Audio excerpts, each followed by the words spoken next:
안녕하세요. 자, 이번 시간부터 통치 방식 마지막 편이죠. 민족 말살 정책에 대해서 공부하겠습니다.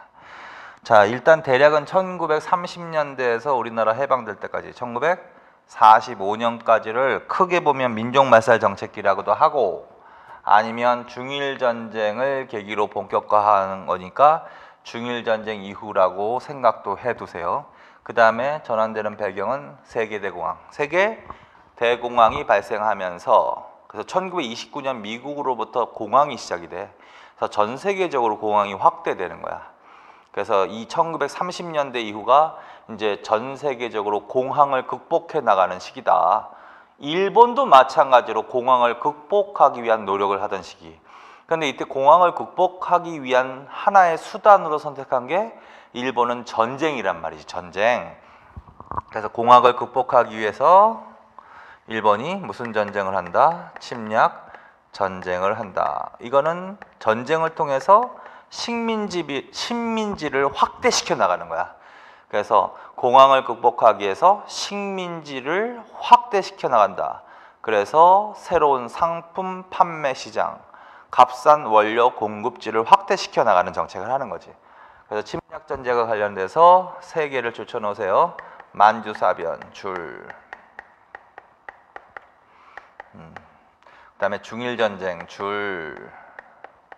그 다음에 40년대로 가면 태평양 전쟁, 줄. 그래서 민족말살 정책기 때 시대적 배경으로 이게 나올 수 있어. 침략 전쟁과 관련되어 있는 거.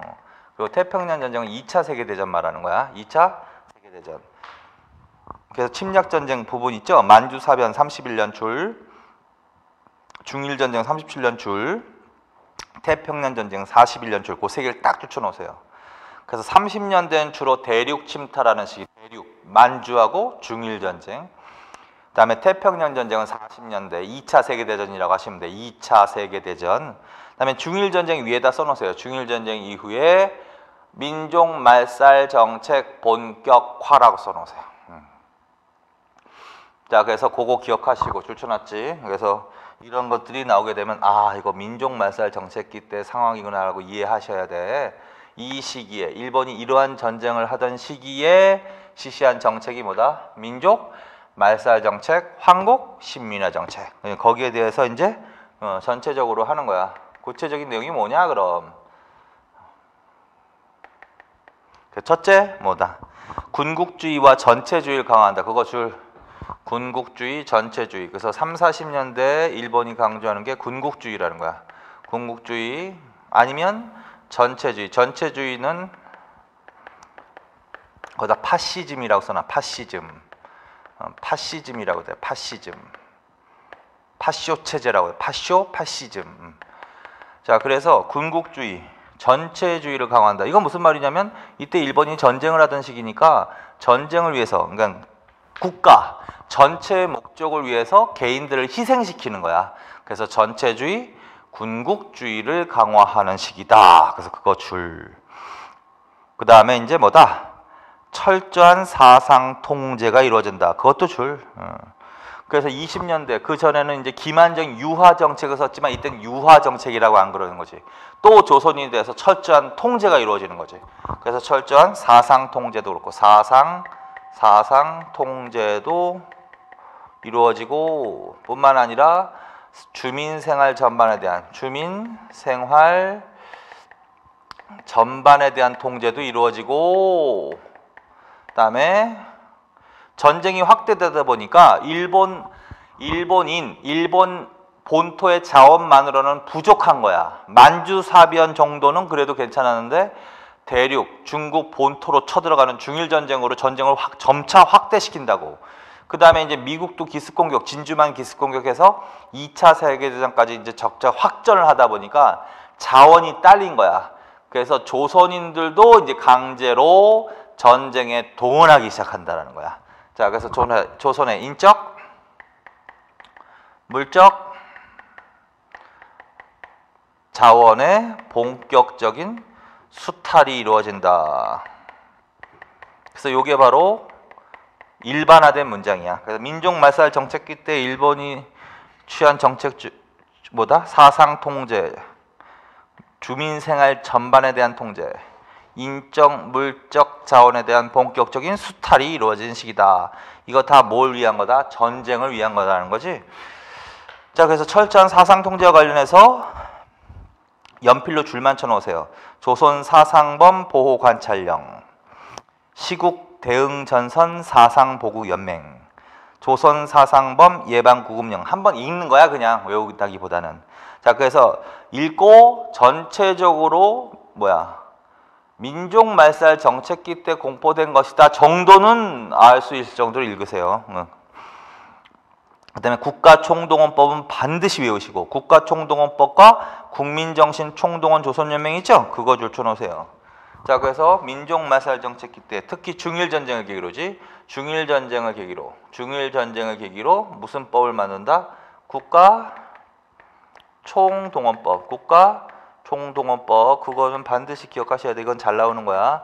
38년이니까 중일전쟁 이후 맞지. 국가총동원법을 제정해서 조선의 인적, 물적 자원의 수탈을 본격화했다. 그렇게 줄쳐놓고, 그 다음에 이것에 의해서 조선의 국민정신 총동원 조선연맹이라는 단체를 만든다. 그래서 국민정신 총동원 조선연맹, 그리고 그것에 대한 특징을 한번 읽어보시면 주민생활 전반에 대한 통제와 관련되어 있는 조직이다. 10호줄, 애국반줄, 정기적인 반상의 줄. 자, 그래서 민족말살 정책기 때는 10가구를 하나로 편성해서 애국반이라고 했다는 거지. 그래서 정기적으로 반상회를 개최하게 했다는 거지. 그래서 이 정기적인 반상회를 통해서 이 당시 이 조선 총독부가 시행하고 있는 정책을 일방적으로 지달하는 거야. 자, 그래서 국가총동원법, 인적, 물적 자원의 수탈의 기본법, 국민정신 총동원 조선연맹, 주민생활 전반에 대한 통제를 강화했다. 그런 식으로. 그래서 이 두 개는 반드시 기억해 놓으세요. 자, 그 다음에 이제 민족말살 정책. 말 그대로 이 시기를 뭐라고 하는 거야? 민족말살 정책이라고 하는 거 아니야? 그래서 그 민족말살 정책의 구체적인 내용이 뭐냐라는 거야. 이거는 한 번씩 보신 적이 있을 거야. 그래서 줄 쳐놓으세요. 황국신민서사 암송강요 줄. 자, 이때 일제가 무엇을 제정했다? 황국신민서사라는 것을 제정했다. 이거 사료지문편에 있단 말이야.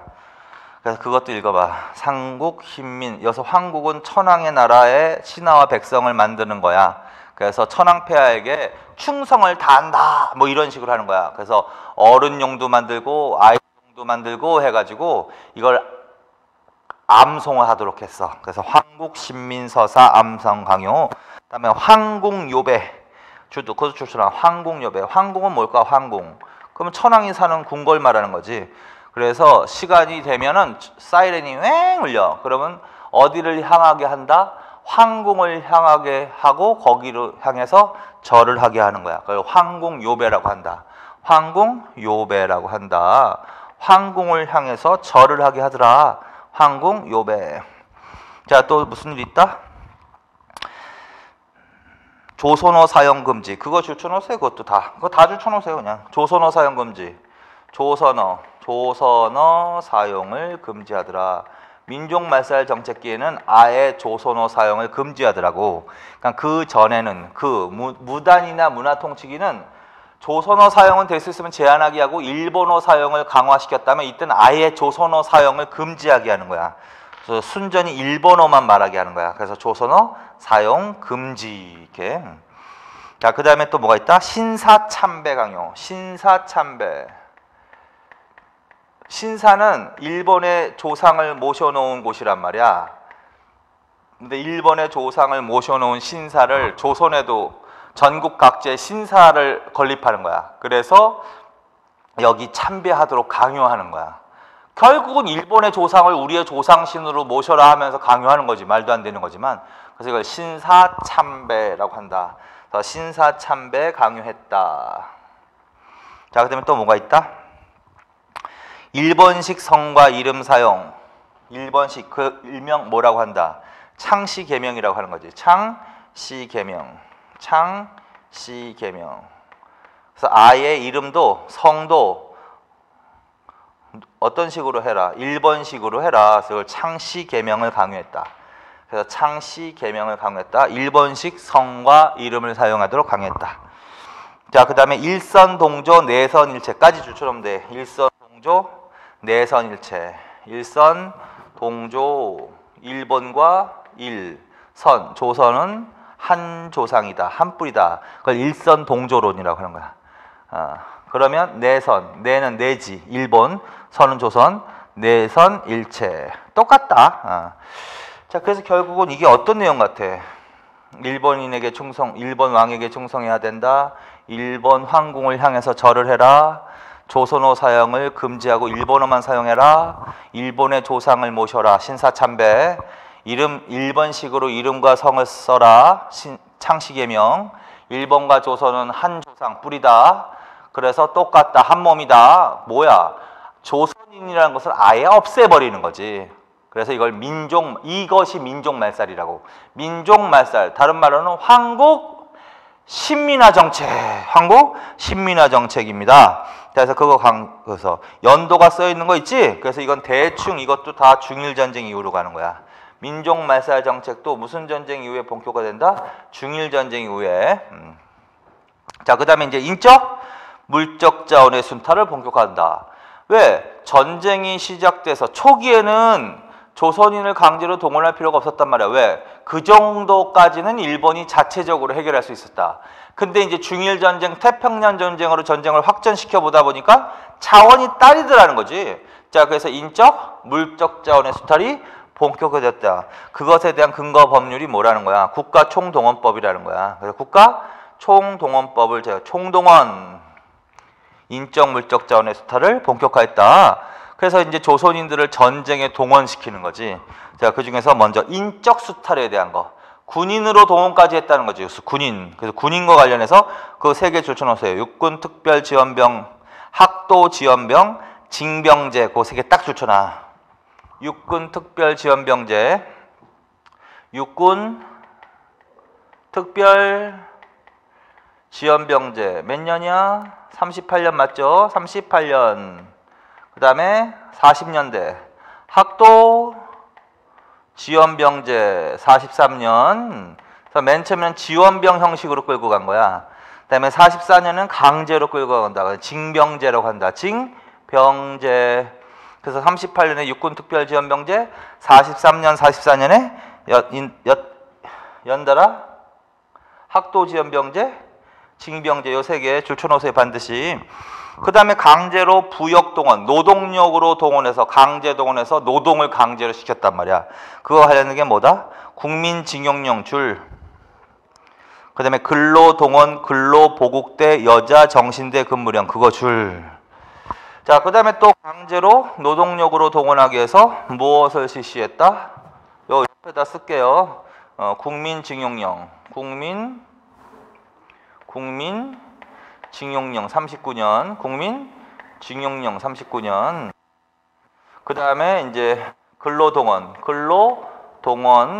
이런 용어가 나온단 말이야. 민족말살 정책일 때 근로동원, 근로보국대, 이거는 학생들과 여성들까지 전쟁에 동원하는 겁니다. 그래서 근로동원이라는 이름으로 학생들까지 전쟁에 동원해서 강제로 노동을 시키는 거야. 그 다음에 여성들은 근로보국대라는 이름으로 또. 그래서 근로보국대. 그래서 근로동원, 근로보국대. 심지어는 이렇게 동원된 여성들을 위안부로도 썼다는 거죠. 정신대 근무령이라고 하지. 정신대 근무령 44년. 그래서 이것도 줄쳐놓으세요. 이것도. 그래서 국민징용령, 근로동원, 근로보국대, 정신대 근무령. 자, 그래서 이제 인적 자원을 이런 식으로 수탈해 갔다라는 거지. 자, 그다음에 물적 자원의 수탈. 물적 자원의 수탈은 강제 공출제하고 강제 배급제. 그거 줄쳐놓으세요. 강제 공출제. 그래서 국가가 이 당시엔 총독부겠지. 총독부가 강제 공출을 공출을 그냥 뺏어간다는 거야. 강제 공출제. 그다음에 배급제를 실시했다. 이거 특히 식량에 대해서 식량. 자, 그래서 30년대 말에 가면은 또 식량, 이것도 군수물자의 하나인 거야. 식량을 확보해야 되는 거지, 일제가. 그래서 식량을 철저하게 통제한다고. 그래서 강제로 뺏어가고 배급을 준단 말이야. 그래서 강제 공출제, 배급제 실시. 그것도 줄.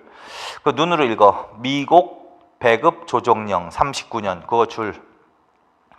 그래서 그 공정 가격에 의해서 각 농가로부터 미곡을 강제 수매한다. 미곡을 강제 수매한다. 그걸 공출제도라고 하는 거야. 그리고 배급제도를 실시했다. 배급제. 자, 그래서 식량, 쌀에 대해서 강제 공출제를 시행했고, 공출이라는 단어를 기억해야 돼. 그 다음에 배급제를 실시했다. 민족 말살 정책기 때. 자, 그 다음에 이제 공업화 정책. 자, 이때는 전쟁을 하던 시기니까 당연히 뭐야? 군수공업 위주로 발달했겠지. 그래서 민족말살 정책기 때는 무슨 공업을 발전시킨다? 군수공업을 발전시키다. 그 다음에 조선을 뭘로 만들어버리는 정책을 했다? 병참기지화. 그런 것들 줄쳐놓으세요. 병참기지화 정책. 병참기지화는 뭐 군수물자를 생산하는 기지라는 거야. 자, 그래서 군수공업 위주, 그 다음에 병참기지화 정책을 실시했다. 그러면 1930년대 이후란 말이야. 자, 그거. 만주사변을 도발한 일제는 농공병진을 내세우면서 한반도를 병참기지로 만들어 군수공업을 강화하는 정책을 실시했다. 자, 그 다음에 이제 농촌정책으로 간다. 농촌정책, 기만적인 농촌진흥운동과 남면북양 정책 있지? 그거 두 개 추천하세요. 농촌진흥운동. 무슨 운동? 농촌. 그래서 30년대 실시한 농촌정책은 이렇게 해야 돼. 농촌진흥운동이야. 계몽 이러면 안 돼. 농촌진흥운동을 실시했다. 농촌진흥운동. 그래서 10년대는 무단통치기 때는 토지조사 사업이고, 20년대 문화통치기는 산미증식계획이고, 30년대는 농촌진흥운동, 그 다음에 남면 북양정책을 실시했다. 그거 먼저 줄쳐놓으시고, 그래서 농촌진흥과 남면 북양. 그러면 대략 30년대로 가는 거야, 이거. 30년대. 그리고 농촌진흥운동과 관련해서 자, 조선소작 조정령 자작농지 창설 유지사업, 조선농지령 공포. 그거 줄쳐놓으세요. 조선소작 조정령 자작농지 창설 유지사업, 그 다음에 조선농지령 공포. 그 세 개 줄쳐놓으려고. 연도는 32년에서 34년이지.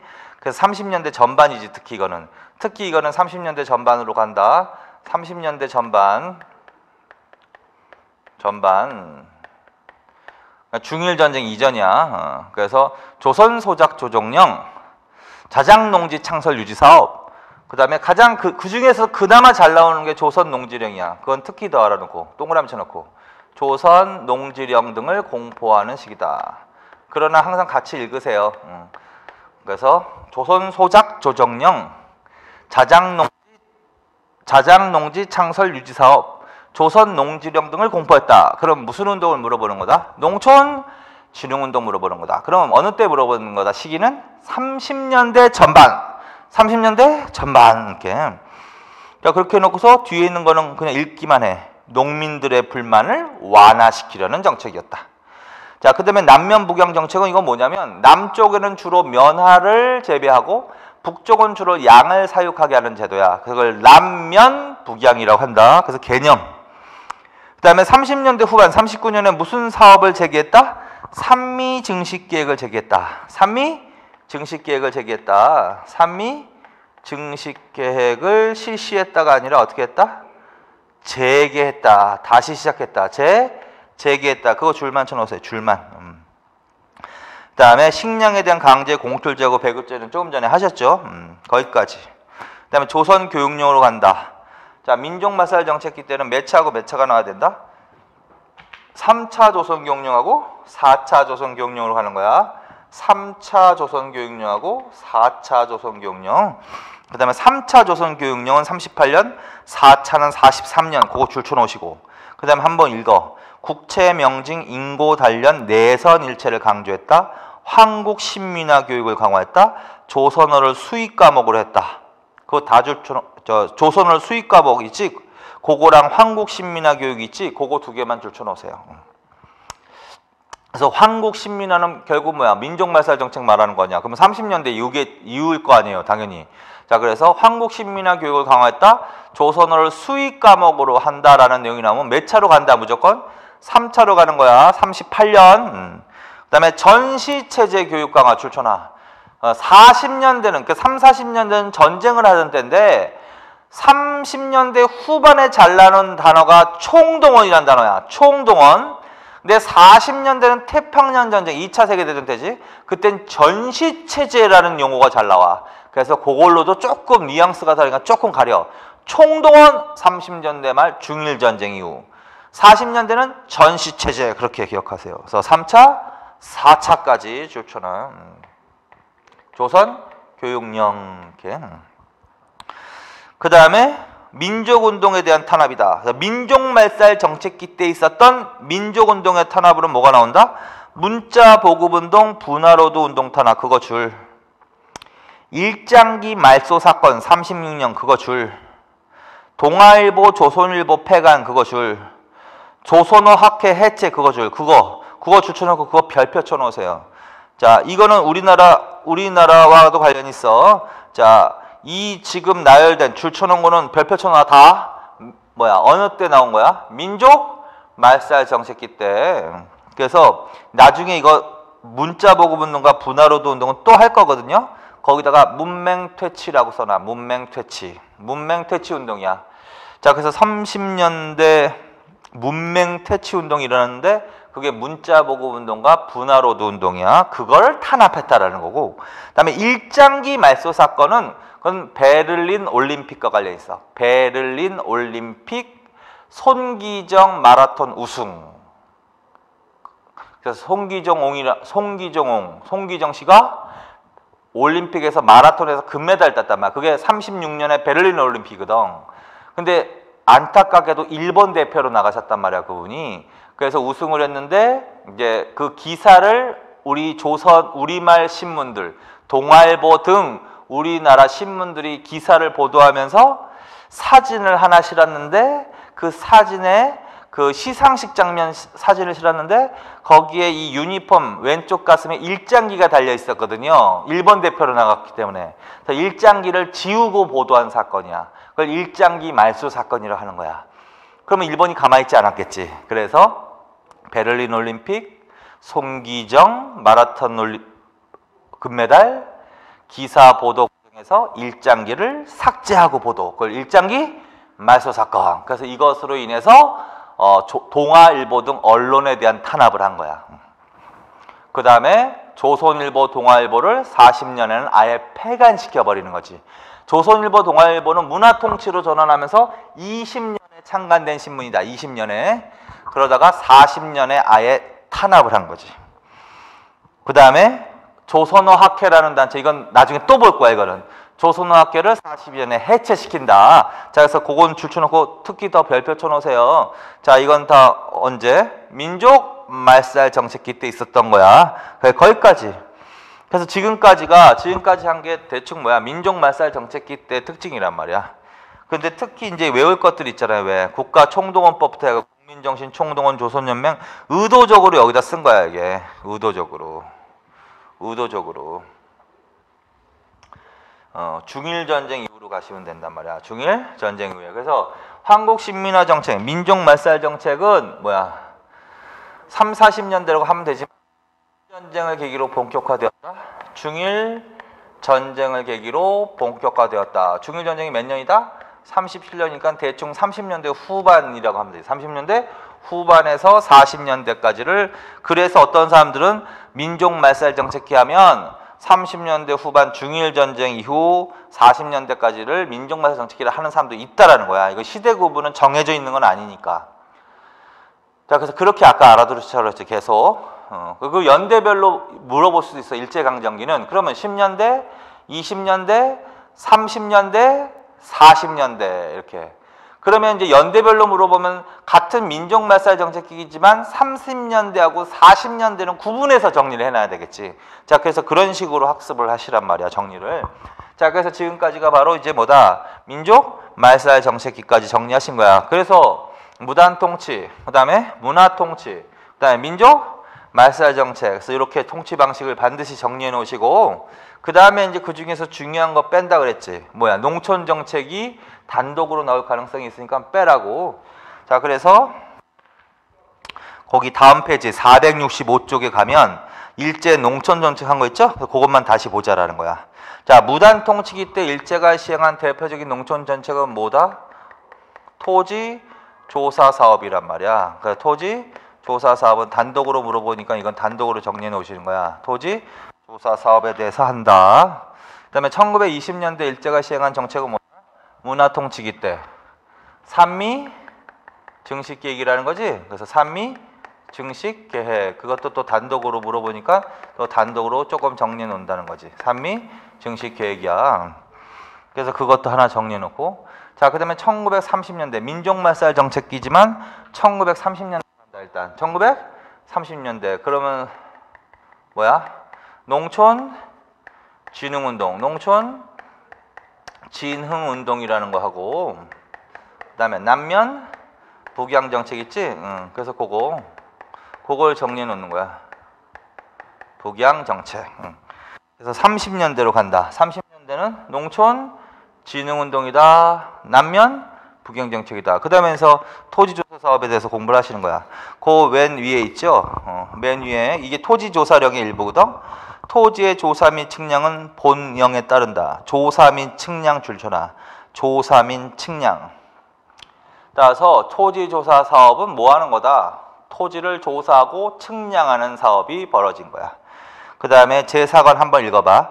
토지 소유자는 조선 총독이 정하는 기간 내에 주소, 시명, 명칭 및 소유지의 소재, 지목, 자번호, 사표, 등급, 지적, 결수를 임시토지조사국장에게 신고해야 한다. 자, 줄쳐놔. 토지 소유자 줄, 정하는 기간 내 줄, 그리고 주소부터 결수까지 줄, 그 다음에 임시토지조사국장에게 신고줄. 결국은 다 쳐놨지? 근데 다 쳐놨는데 끊어서 했단 말이야. 결론은 그거야. 조선의 토지 소유자는 정해진 기간 내에 그런 것들을 신고해야 한다. 그게 결론이야. 그래서 그걸 기한부 신고주의라고 하는 거야. 기한부 신고주의. 정해진 기간 내에 신고를 해라. 기한부 신고주의. 그래서 뭐 당연한 거지. 토지의 소유권, 소유권자, 소재지, 주소, 토지의 등급, 지목 이런 것들. 그거 하나하나 외울 필요는 없어요. 그런 것들을 신고한다야. 그래서 주소, 소재지, 소유자 성명, 그 다음에 토지 결수, 뭐 여러 가지 들어갈 수 있는 거지. 등급, 지목 이런 것들을 신고해야 한다. 그래서 토지조사사업은 결국 뭐하게 하는 제도다. 기존의 토지 소유권자가 자신의 소유권과 관련되어 있는 그러한 내용을 신고하게 하는 내용이란 말이야. 그래서 그걸 토지조사 사업이라고 합니다. 그래서 그거 반드시 기억하세요. 자, 그리고서 읽는 거야. 자, 그러면 이제 이 사업에 대한 설명으로 맞는 것은 첫째 뭐야? 이거와 관련해서 설치한 거 뭐야? 임시토지조사국이라고. 임시토지조사 따로 쓸 필요도 없는데 그냥 쓰는 거야. 심심해서. 임시토지조사국을 설치하고 토지조사령. 그래서 10년대 기억하세요? 10년대 무단통치기 때 산업침탈, 산업통체 자원 침탈 위해서 발령한 게 뭐야? 다시 한번 복습합니다. 회사령. 또 쓰세요. 거기다 그럼 복습할 겸. 11년에는 모공포, 삼림령과 엄령공포, 엄령. 이거는 11년. 그 다음에 12년은 뭐? 토지조사령. 이거는 12년. 그 다음에 뭐야? 15년에는 광업령. 15년. 광업령. 그 다음에 마지막으로 18년에는 뭐야? 임야조사령. 18년. 이거 다시 쓰세요. 복습 겸. 자, 그래서 이거 몇 년대 공포된 것들이다? 10년대. 그래서 회사, 설립과 관련해서는 회사령을 공포하고 회사령에 의해서 회사 설립의 허가제, 복잡하고 까다롭게 했다. 조선인 기업, 민족 기업의 성장을 억제시키기 위해서. 그 다음에 삼림 침탈, 삼림령, 어업 침탈, 어업령. 그 다음에 토지조사령은 토지조사 사업과 관련이 있다. 그 전에 그래서 임시토지조사국이라는 걸 설치하고 토지조사령을 공포하고 토지조사 사업을 벌였다. 광업 침탈, 광업령, 임야 침탈, 임야 조사령 이렇게 하고 그 중에서 토지조사령과 회사령 요거를 중점적으로 공부해야 된다 그랬죠? 그래서 토지조사령 관련된 거란 말이야. 그래서 다시.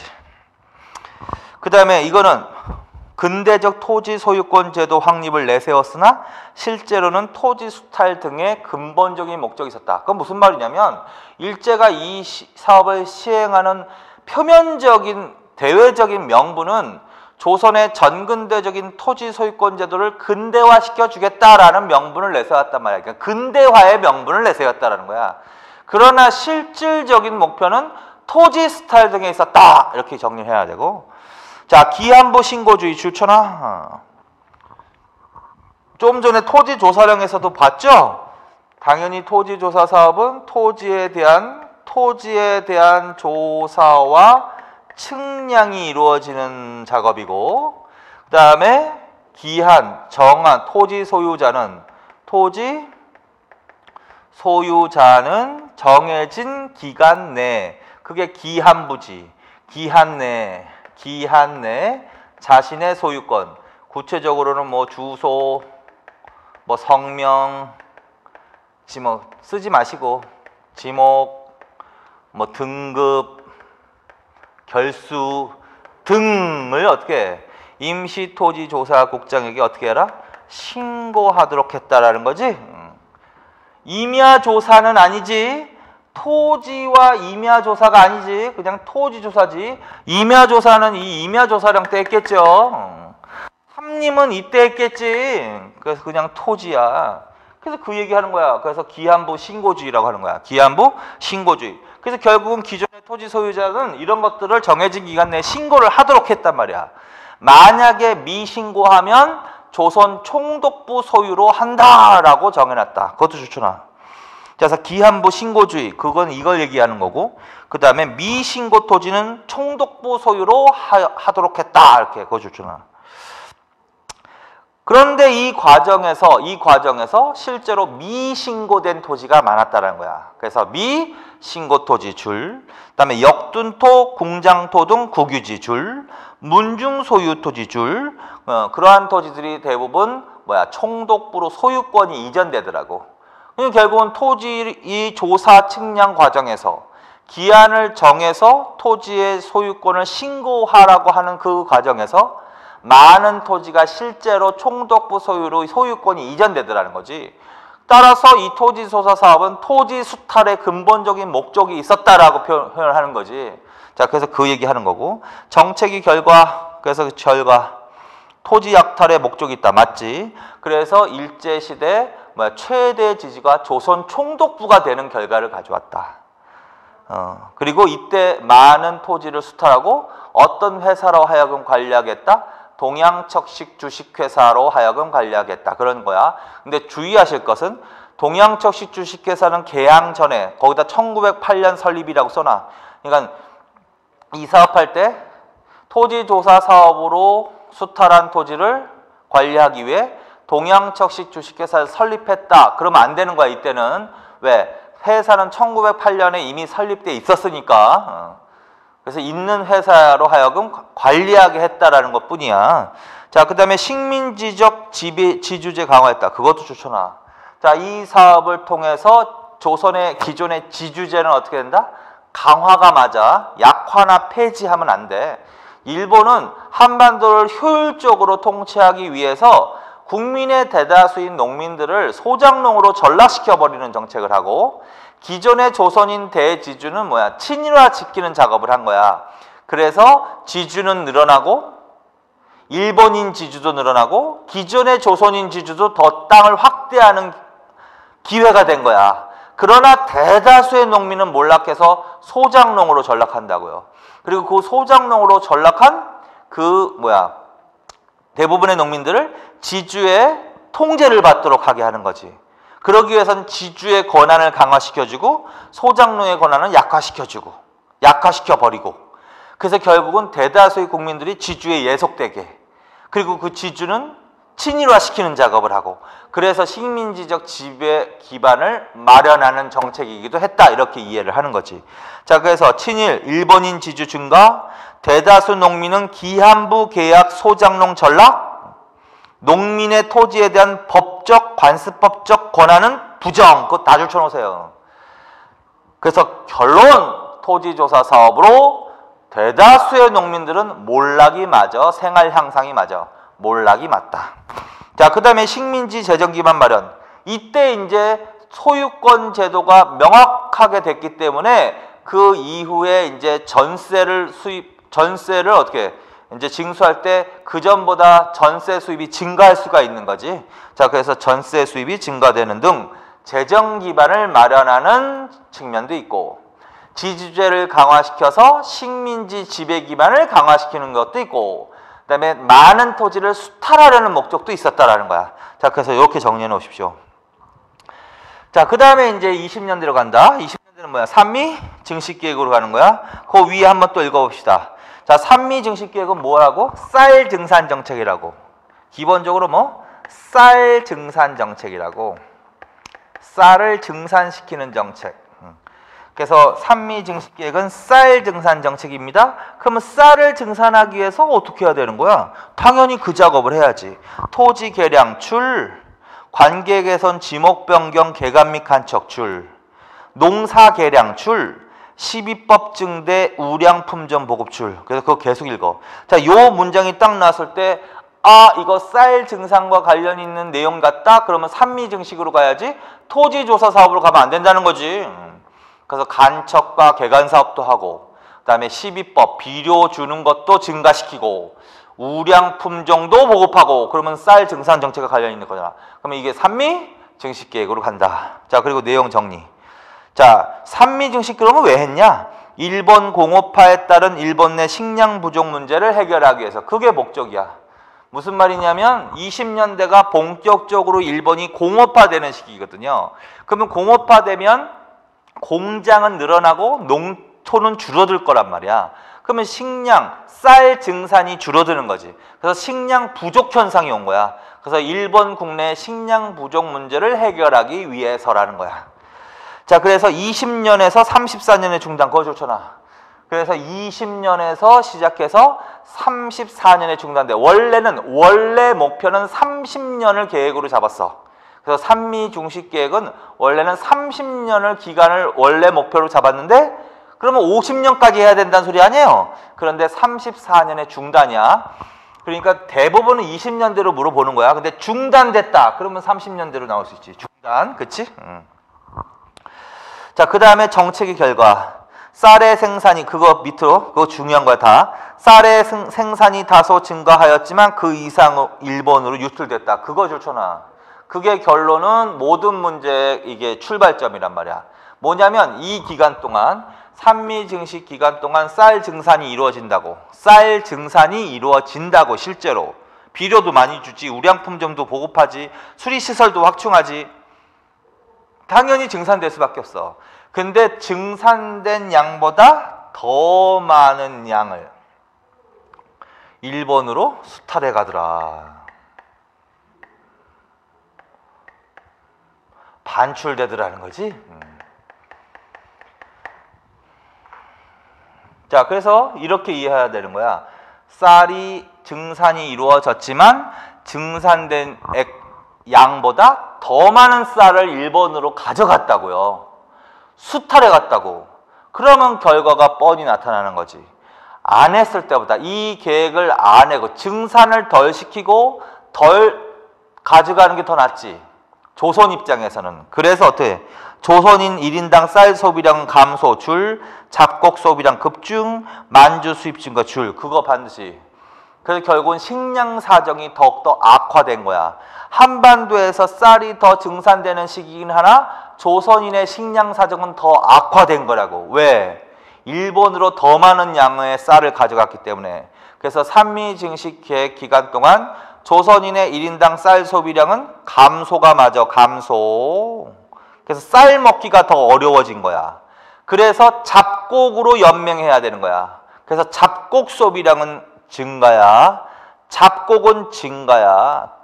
많이 먹으니까 좋다 이게 아니야. 쌀을 못 먹었기 때문에 잡곡으로 대신 먹었기 때문에 증가한 거야. 그래서 쌀 소비량은 감소 대신 잡곡 소비량 증가. 근데 잡곡도 자급자족이 안 되니까 만주로부터 수입이 급증하는 결과가 가져온다. 그 얘기 한 거야. 그 줄.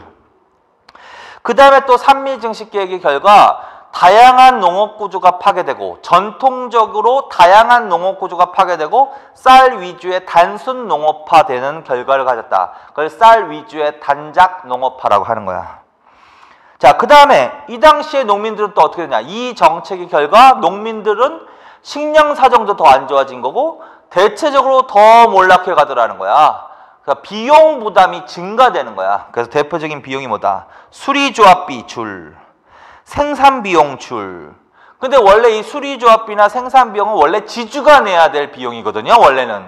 그런데 지주가 그 자기가 부담해야 될 비용을 소작농에게 전가시키는 거란 말이지. 자, 그래서 20년대 삼미증식 계획을 거치면서 농민들의 쌀 소비량도 당연히 감소하는 거고, 그 다음에 수리조합비, 그 다음에 비료대금, 그러니까 생산비용 등이 증가돼서 그걸 다 농민들이 부담하니까 생활이 더 악화되었다가 맞지, 그치? 그래서 자영농과 자영민 자소작농 감소, 그거 줄. 단순한 소작농 증가. 그래서 농민들 중에서도요, 좀 중상위층을 다 몰락시켜서 최하위의 단순 소작농으로만 만들어버리는 거야. 그래서 농촌사회는 지주와 단순한 소작농으로만 이원화시키는 정책을 하는 거야. 이거는 이때 처음은 아니고 10년대부터 계속 이런 현상이 있었던 거야. 그래서 10년대 토지조사 사업, 20년대 삼미증식 계획을 통해서 조선 농민의 입장. 첫째, 자영농은 항상 감소야. 자영민 소작농도 감소야. 그 다음에 단순 소작농만 증가. 이렇게. 그래서 더욱더 생활이 어려워졌고 화전민화되고 유리걸식, 만주나 연해주로 이주하는 인구가 급증했다. 자, 결론.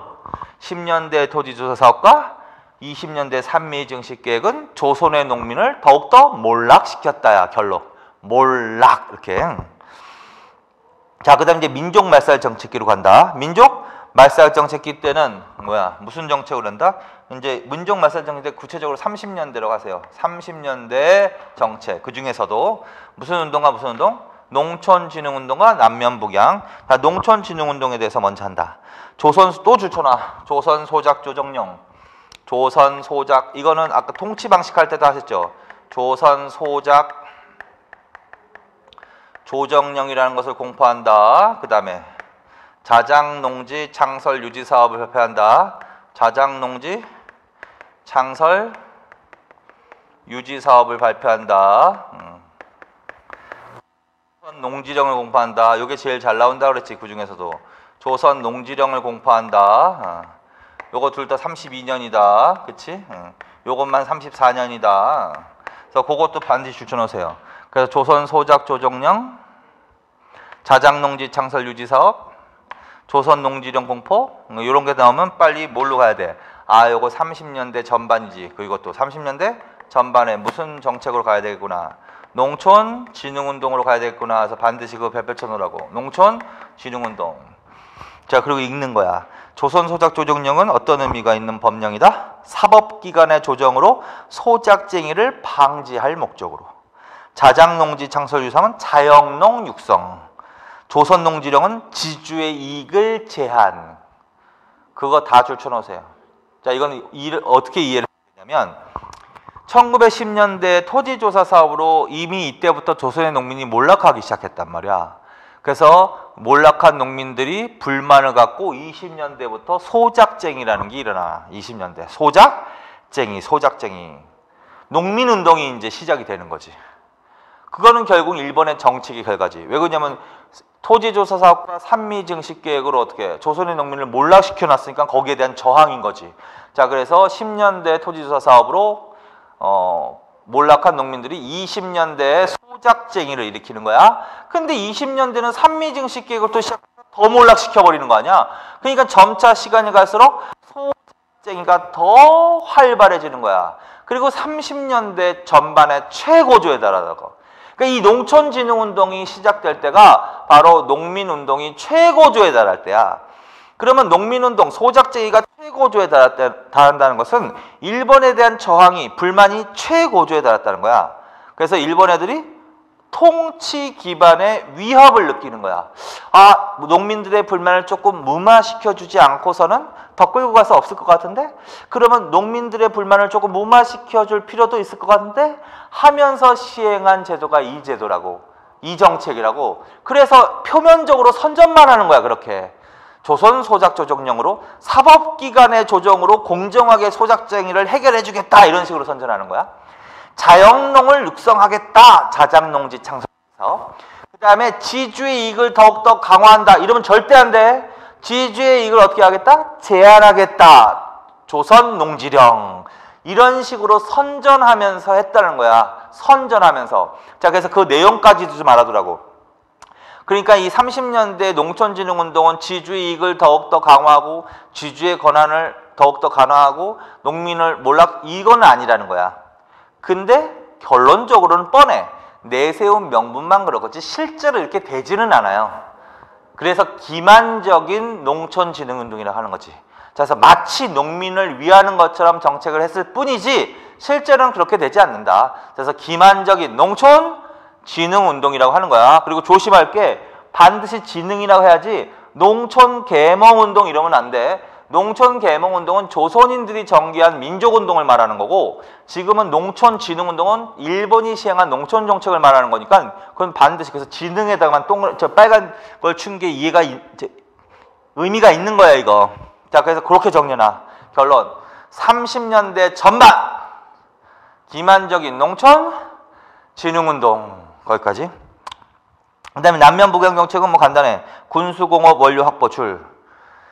남면 북양, 남쪽은 면화를 재배하게 하고 북쪽은 양을 사육하게 하는 정책, 이걸 남면 북양이라고 하는데, 면화와 양 사육이 바로 군수공업의 원료란 말이야. 그래서 군수공업 원료 확보 줄. 그래서 그 위에 봐, 맨 위에 면화꽃이 만발하게 하자, 면양은 밝은 장래를 보장한다. 면화 양 나왔잖아. 그러니까 이건 농촌?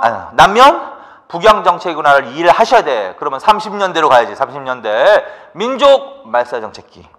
자, 그 다음에 밑에는 줄만 쳐놓으세요. 쌀에 대한 산미증식계획 체계 줄, 그 다음에 식량의 강제 공출제와 배급 제시. 이거는 민족말살정책기 때 내용 중에서 공부하셨지? 그래서 가볍게 줄만 쳐놔. 그래서 민족말살정책기 때 농촌정책은 뭐가 있어? 일단 두 개는 가장 확실하게 기만적인 농촌진흥운동과 남면 북양정책. 기타는 뭐가 있어? 산미증식계획 체계, 강제 공출제하고 배급제 실시.